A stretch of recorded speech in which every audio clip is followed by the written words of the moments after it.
Mission अस्पताल में जो पहुंचते थे, जो यहाँ पर लोग पहुंचते थे जिनको प्रॉब्लम होती थी, कार्डियोलॉजी से जुड़ी प्रॉब्लम होती थी, इस डॉक्टर के पास जाते थे और वहां ये उनका इलाज करने का दम भरता था। हमारे सहयोगी सत्यविजय की हैरान करने वाली, खुलासा करने वाली रिपोर्ट देखिए।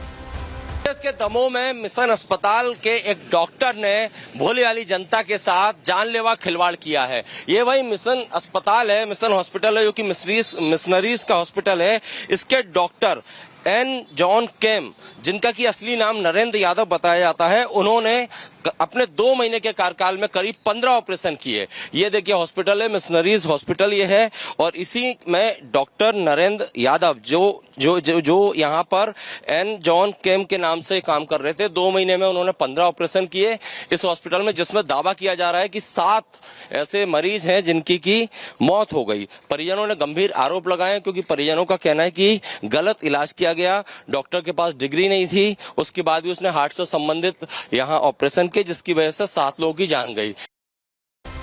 खुलासा ऐसे हुआ कि जब वेरीफाई किया गया तो आधार कार्ड फर्जी निकला। ये देखिए, नरेंद्र जॉन केम नाम से ये फर्जी आधार कार्ड है, जिसका इस्तेमाल करके ये अपनी पहचान मॉर्फ कर ली थी, इसने चेंज कर ली थी अपनी पहचान, और इसी की पहचान के तहत ये उस अस्पताल में डॉक्टर होने का दम भरता था। 15 ऑपरेशन 2 महीने में, सोचिए वक्त और बीतता और ज्यादा बीत जाता तो कितने लोगों की जान पर बनाती। 7 लोगों की तो मौत हो ही गई, उसमें से एक शख्स ने बहुत हिम्मत करके इस मामले में जांच करवाई, तब जाकर ये पूरा खुलासा हुआ है। और इसको लेकर आप समझिए, आखिरकार बहुत सारे सवाल हैं, क्योंकि फर्जी नाम डॉक्टर एन जॉन केम है और असली नाम नरेंद्र यादव है। आखिर फर्जी आधार कार्ड किससे बनवाया, ये भी पहचानने की जरूरत है। क्या डॉक्टर नरेंद्र यादव किसी बड़े नेक्सस का हिस्सा है? क्या इसी तरह से फर्जी डॉक्टर अलग अलग जगहों पर डिप्यूट किए जा रहे हैं? ये बहुत बड़ा प्रश्न है। कैसे फर्जी डिग्री मिल रही, बहुत सारे सवाल हैं। किसकी मंजूरी से अस्पताल में प्रैक्टिस कर रहा था? क्या वेरीफाई की गई थी इसकी डिग्रीज? क्या अस्पताल प्रशासन से फर्जी डॉक्टर की मिली भगत है? क्या जानता था अस्पताल प्रशासन फिर भी इसे अलाउ किया काम करने को? कैसे फर्जी दस्तावेज के आधार पर अस्पताल में एंट्री मिल गई? क्या किसी ने वेरीफाई नहीं किया, चेक नहीं किया कि डिग्री प्रॉपर है कि नहीं? क्या आयुष्मान योजना के नाम पर यह फर्जीवाड़ा हो रहा था? क्योंकि आयुष्मान योजना के नाम पर पैसे बनाने का पूरा खेल चल रहा है और ऐसा लग रहा है कि यह मामला भी उससे जुड़ा हो सकता है। हालांकि जांच के दायरे में है पूरा मामला। हमने अस्पताल स्टाफ से बात करके जानने की कोशिश की कि क्या उन्हें कभी शक नहीं हुआ, ऐसे मौतें हो रही थी, सब कुछ हो रहा था? क्या जवाब आया उनका, आप खुद सुनिए।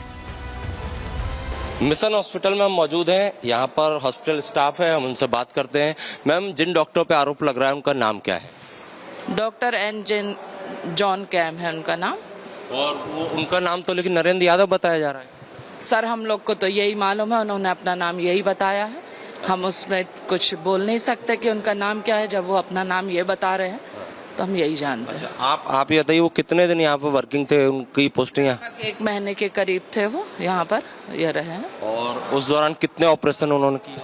सर, एग्जैक्ट तो आंकड़े में नहीं दे पाऊंगी क्योंकि मैं रिसेप्शन में कार्ड बनाती हूँ, परंतु उनने लगभग 15 के करीब ऐसे वो करे हैं। अच्छा, फिर अब वो कहाँ चले गए?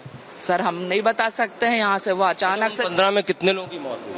सर, हमारे अनुसार तो लगभग 3 लोग हैं जिनकी डेथ हुई है। उनके ऑपरेशन से? उनके ऑपरेशन से तो नहीं बोल सकते क्योंकि हम नॉन मेडिकल पर्सन हैं, तो मैं नहीं बता सकती।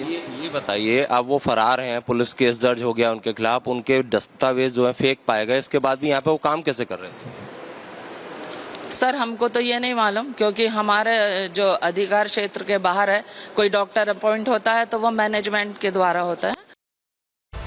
सुना आपने, इनको पता ही नहीं है कि इनके अस्पताल में क्या चल रहा है, एकदम जानकारी नहीं है। यहाँ 7 लोगों की मौत हो गई है। कितने हल्के में लेते हैं ये लोगों की जिंदगी को, कम से कम इससे ये बातचीत जो हुई है हमारे सहयोगी से, उससे तो यही पता चलता है। लेकिन खुलासा कैसे हुआ, चलिए पूरी जानकारी उससे जुड़ी आपके सामने रखते हैं। क्योंकि स्थानीय व्यक्ति ने NHRC में शिकायत करवाई, तब जाकर ये खुलासा हुआ। उसमें भी एक व्यक्ति ने कराई, 7 लोगों की मौत हुई है, उसमें से एक के परिवार के व्यक्ति ने ये हिम्मत दिखाई। गलत इलाज के कारण मरीज की मौत का उसने आरोप लगाया और दावा किया कि मौत की सूचना थाने को नहीं दी गई, जानकारी छुपा ली गई। परिजनों को बहला फुसलाकर मोटी फीस वसूली गई, उनसे पैसे वसूले गए। बिना पोस्टमार्टम के शव परिजनों को सौंप दिया गया, जिससे किसी को कुछ पता न चले।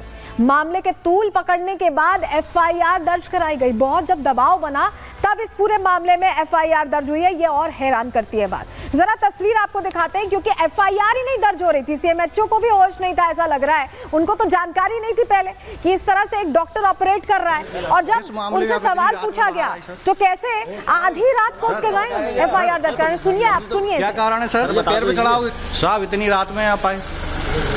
दे देंगे बाइक दे देंगे। सर क्या मामला है? किस मामले में आप इतनी रात में बाहर आए सर? सर समझे तो क्या कारण है सर? पैर पे चढ़ाओगे क्या? सर किस कारण आप इतनी रात में कोतवाली आना पड़ा साहब आपको? सर कुछ तो बोलिए सर। सर बोलिए तो आप जिम्मेदारियों से भाग रहे हो। आप भाग रहे हो सर, क्या बात है सर? जिम्मेदारियों से भाग रहे हो आप। हाँ, अजय लाल से आपकी मुलाकात हुई है क्या साहब? पैसे लिए क्या अजय लाल से?